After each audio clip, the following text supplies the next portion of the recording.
So many of us are getting the urge to plant something, anything in the ground, but before you do, there's one important criteria that needs to be met. Proper soil temperature. I knew that one. Michael Schlesinger, he's live at the Wisconsin Vegetable Gardener to get some important tips. Last we checked in with you, Michael, you had a shovel in hand. Are you already planting, my friend? I relinquished that shovel. I know better. Anyway, yes, this is almost a little bit of fan fascination. This gentleman to my left, Joey Barrett, is a big deal when it comes to gardening. You have your own radio show. Yeah. Joey, good to see you. Thanks for coming out to the garden. Absolutely. Wisconsin Vegetable Gardener. How did you get that title? We started our whole little thing in 2009, yeah. And there wasn't really a designated focus on Wisconsin gardening, so that's how the name started.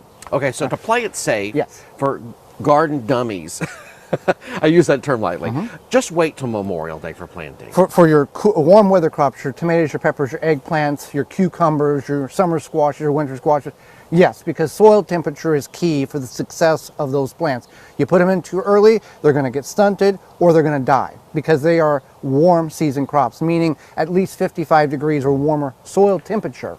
And speaking of that, what you use to check the temperature of the soil is a meat thermometer? Do I have that right? Digital meat thermometer gives you an adequate, fast reading. And you always want to go root zone because just because the ambient temperature has been 80 for a couple of days doesn't mean underneath where the roots are will be warm as well. So how far down is that? This is 4 inches right here, okay, which is a good safe zone. We're at 45 degrees right now, so far too cold for those warm season crops. Tomatoes need about 55 degrees at root zone consistent.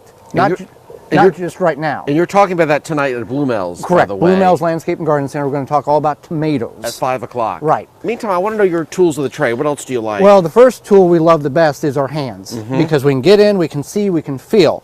But secondary is a good shovel in order just to flip the soil, to work the soil. But to do a little more fine work, we use a garden fork. This is a hard-tine garden fork, not a hay fork you get on the farm. And this way you can get in and you can actually sift through if you're weeding or if you're harvesting potatoes or other root crops. Works very well. Okay. A pair of hand pruners, if you don't want to go to the expense. Really, a pair of scissors does very well for most projects, but if you're cutting wood, you want a good pair of pruners here. Okay, Joey, great insight here. Stay with me. We're going to be back on the end. We're going to talk about a couple of things between 7 and 9.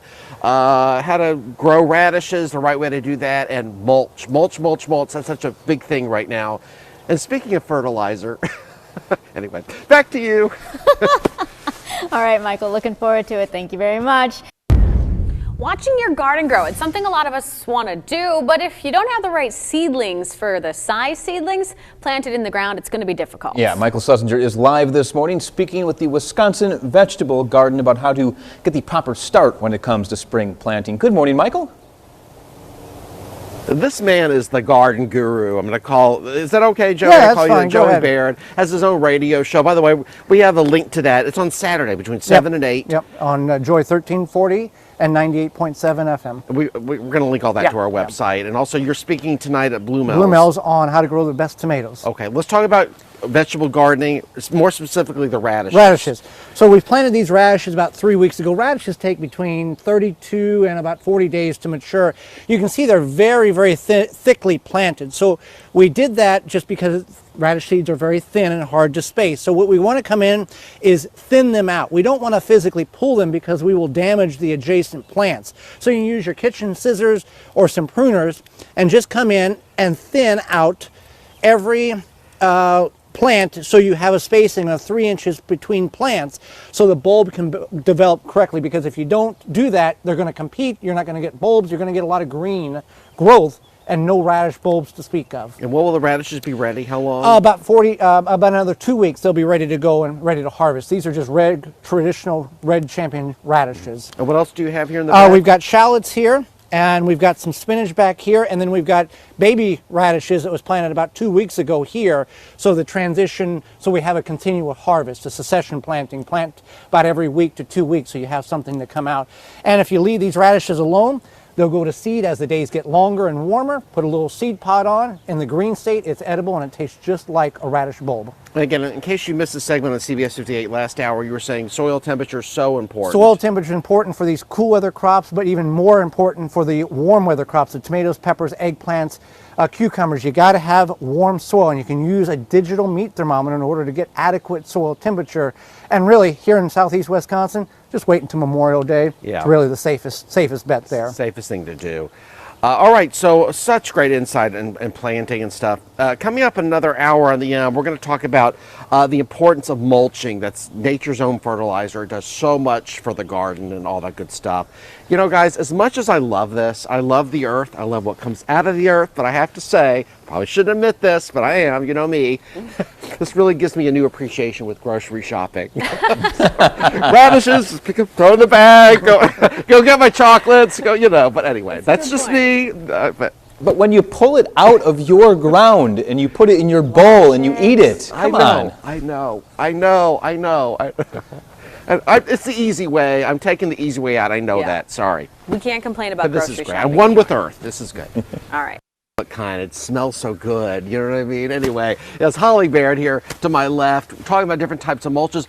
How many do you have here? We have 5 different types of mulches. So we have the basic wood mulch, the wood chip mulch, and this is good if you are just putting it typically around flower beds or some type of non-edibles. If you use too much wood mulch around vegetables, it can cause a little bit of sucking the nitrogen from the soil. Now, good vegetable mulch is shredded or regular, any type of dried leaves from your trees. You can use shredded paper, and that is a nice mulch to use if you have a lot of shredded paper. Yeah, and then you can use straw.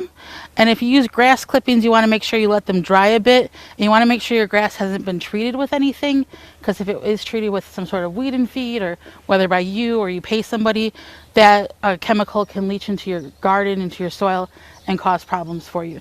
So you want to make sure that it's nice, clean, non-treated grass. Where should you put the mulch and how much should you use? You want to do a nice thick layer, about 1 inch or 2, and you just put it around all of your plants.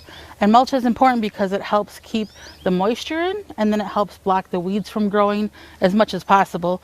And then it also just helps cover the soil, and it really is just a good thing in general for all around your vegetables. And trees too. And your trees, yep. And if you do the trees, typically people do the wood mulch, and you want to make sure you don't put it right up to the tree. You leave kind of a little bit of a divot around, so it's not right up to the tree trunk. Real quick, this evening, Blue Mills, 5 o'clock, you and your husband are talking about We're going to talk about how to grow the best tomatoes at Blue Mills at 5 p.m. Okay, that's good. That's the first outside activity they've done yes, that's in correct. person. Yep, first garden talk for them. Okay.